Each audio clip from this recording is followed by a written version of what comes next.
Yoo jiruu tee keessatti waan gaarii arguu feete rabbii kee yaadadhu. Rabbii kee yaadachuuf ammoo salaati. Salaata saniin ni'imaan rabbi biraa taate siif dhufti. Salaata saniin toltuun si qunnamtu hundi siif dhufti.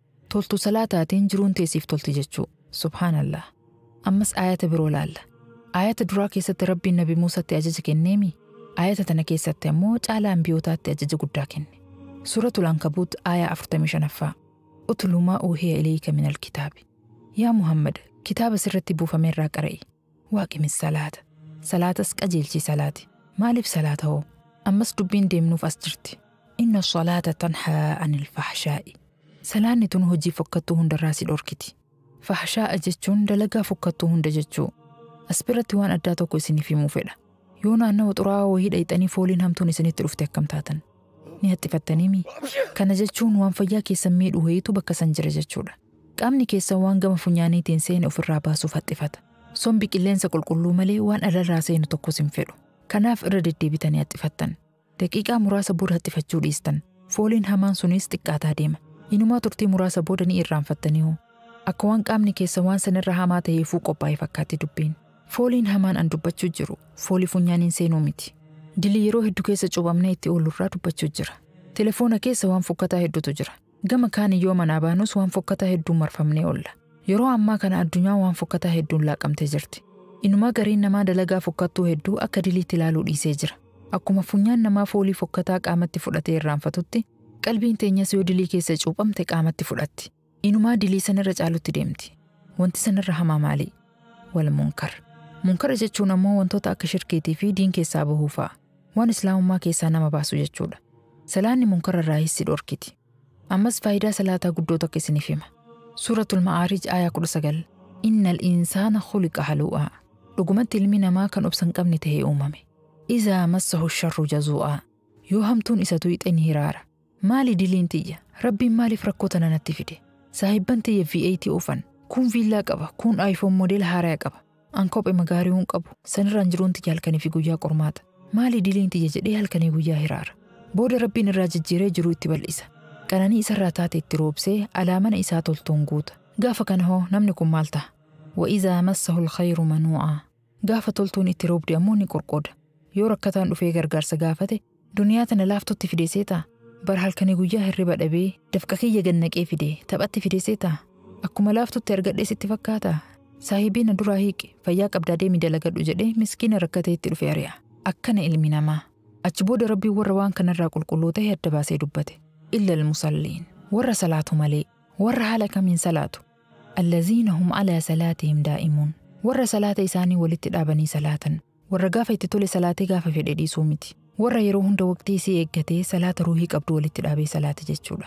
Haala kanaan salaanni ruuhii qabdu hiraarii fi qorqoda yookiin doyinummaa irraayis nama tiisiti jechuu. Jalqaba irratti maal jenne? Rabbiin Nabi Muusaa alayhi salaam wayita ajaju yaadannoo tiyyaaf salaate jedhee ajajeemi. Faayidaa salaataa keessaa inni tokko zikrii Rabbiiti.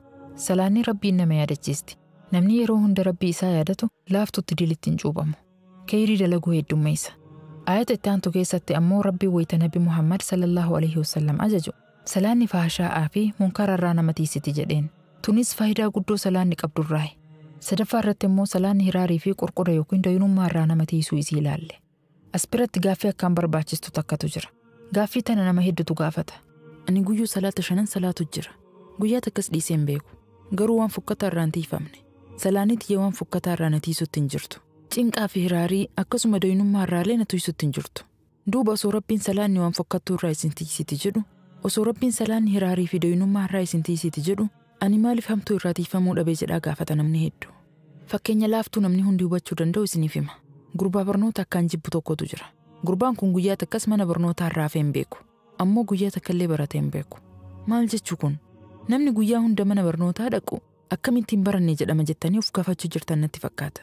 Gurbaan kun maqaa yaamamuu qofaaf mana barnootaa dhaqa. Ganama yeroon dhaqee yoo barsiisaan maqaa yaame awwaachuu qofa dalagaan isaa. Abaluu yes abeet jira jedhee awwaachuu qofaaf mana barnootaa dhaqa. Wayita barsiisaan maqaa yaamee bahu isuma wajjin baha. Achi booda daftara isaa duyda keessatti suuqatee dallaa irraan utaalee gara bakka ajaa isaa deema. Gaaf garee osoo inni hin bahin barsiisaan biroo yoo itti seenu gola keessa taa'ee barattoota jeeqa. Waan barsiisaan barsiisu hin dhageeffatu. Yoo hojiin manaa kenname saahibban isaa irraa garagalcha. Gurbaan kun kutaa 9ffaa qofa haaluma kanaa waggaa 3 guutuu barate. Kutaa saglaffaa qofa waggaa 3. Waggaa 3ffaa sanis qormaata namarraa hatee gama kutaa 10ffaa ce'e. Salaanni nama hedduu barnoota gurbaa kanaan fakkaatti. Rabbiin salaata dirqama godhe. Namni hin salaanne boru jahannamitti darbama. Kanaafuu tooftaan jahannam jalaa ittiin bahan maaliree? Salaata hunda yeroo isiitti salaatuudha. Kanaaf namni hedduu attendaansii guutuu qofaaf ol jedhee gajjedha. Namni kun salaata isaa salaatutti jira. Attendaansii irratti guutuudha. Shakkii malee warra salaaturraa lakkaa'ama. Garuu salaanni isaa attendaansii qofaaf isa gargaarti. Warra salaaturraa lakkaa'amuu qofaaf isa fayyaddi. Osuma salaata keessa jiru hamtu salaata booda dalaguuf deemu yaada. Qalbiin waan biroo yaada, qaamaan ol jedhee gajjedha. Raka'aa meeqa akka salaata hin beeku. Salaata kophaa salaatu hunda booda sujuudu sahwii bu'a. Walumaa galatti salaanni isaa ruuhii hin qabdu. Rabbi warra attendaansii guutuu qofaaf salaatu maal jedhee beektanii? Fawaylul lil musalliin. Way badii warra salaatu. Warri salaatu badii maalii qaba? Nama Rabbiif jecha salaatuun Rabbiin maaliif akkana jedha? Alladhiina hum an salaatihim saahuun. Isaan sun warra salaata isaanii laaffisu. Warra salaataaf dantaan goone. Alladhiina hum yuraa'uun. Isaan warra agarsiifachuu qofa fedhu. Attendaansii guutuu qofaaf salaatan jechuu. Gurbaan mana barnootaatti maqaa yaamamee bahu sun booddeen isaa maal taate? Booddeen isaa qormaata kufuu taate. Namni barnoota seeraan hin baratin qormaata kufuun isaa beekamaadha. Hayyee jiruun amma jiraachuu jirutu maali? Alladhii kalaqal mawta wal hayaata. Hayyeetti naaf guutame Rabbiin du'aa fi jiruu maaliif uume? Liyabluwakum isin qormaatuuf. Ayyukum ahsanu amala. Isinirraa kamtu dalagaa gaarii akka hojjetu isin qormaatuuf. Jiruun amma jiraachuu jirutuun qormaata. Wanti qormaata nama kuffisu maali? Alfahashaa'i wal munkar. Waan fokkattuu fi munkara akka shirkeeti. Waan kanarraa tiifamuuf dawaan gaariin maali? As-salaa. Namni salaata ruuhii hin qabne salaatu hoo maal ta'a? Fahashaa'a yookiin waan fokkattuurraan tiifamu. Yoo hin tiifamne hoo maaltu itti aana? Munkaratu itti aana. Munkara jechuun ammoo shirkii fi kufriidha. Boodarra namni kun deemee islaamummaa keessaa bahuu mala jechuudha. Salaanni isaa bu'aa takkas isaaf hin buustu. Attendaansii guutuu qofaaf salaata. Rabbiin warra salaata akkanaa salaatuun fawaylul lil musalliin jedhe. Duuba furmaanni maali? Akka barataan cimaan barnoota isaa jaalatutti salaata qalbiin jaaladhu salaati. Wanti salaatas jaalachiisu guddaan sadarkaa salaataa beekuudha. Waan salaata keessatti qaraatu hunda hiika isaa beekuudha. Kun ammoo barnootatti haajama. Yeroo itti kenni waan salaataaf si barbaachisu hundaa baradhu. Keessumattu suuraa Faatihaa. Dubbii tana gajjabeessee isiniif hima. Suuraan Faatihaa ruuhii salaataati. Suuraa tana hanga maqaa kee beeytu caalaa beekuu qabda. Suuraa tanaaf xiyyeeffannaa guddaa kenni. Iccitiin guddoon gama milkii nama geessitu suuraa tana keessa siif jirti. Yeroo addunyaa tanarra jiraattu jiruu ta'e nama imala deemutti fakkeeffadhu. Karaa dheeraa deemutti jirta. Gahumsi kee jannata haa ta'u. Imala dheeraa kanarratti yoo dadhabdu gaaddisa wayiitti gortee hara galfatta. Mana keessanii wal fakkeessi. Yoo beelooyite suuqa wayiitti gortee buskuuta bitatta. Rizqii teessanii wal fakkeessi. Yoo mukooyitti nama sitti dhiyaatutti gortee wajji haasoyta. Nama san waahila godhattee imalatti fufta. Bultii teessanii wal fakkeessi. Kaayyoon kee guddaan galma barbaaddu gahuu yoo ta'e jiruu ta'e haala kanaan laaffisii jiraadhu. Yoo kaayyoon ta'e gabaabduu taate ammoo imala dheeraa ofirraa dhiisii waahila kee wajjin gaaddisa jala taa'ee taphadhu. Yoo san karaa irraa mayxe jechuudha. Namni karaa irraa maqe ammoo bakka hin taanetti kufa. Namni dirqama itti kenname irraanfate qixaaxa hamaa isa eeggatuuf saaxilama. Yoo haala kanaan yaadde salaata ni jaalatta. Yoo jaalattee salaattee xuma'aniinaa qabaatta. Xuma'aniinaa qabaachuun ammoo humna salaataa cimsa. Haala gaarii Rabbitti si dhiheessa. Yoo Rabbitti dhihaatte dilii irraa fagaatta. Yoo dilii irraa fagaatte nama hundatu si jaalata. Xiqqaa fi guddaan toltuutee dubbata.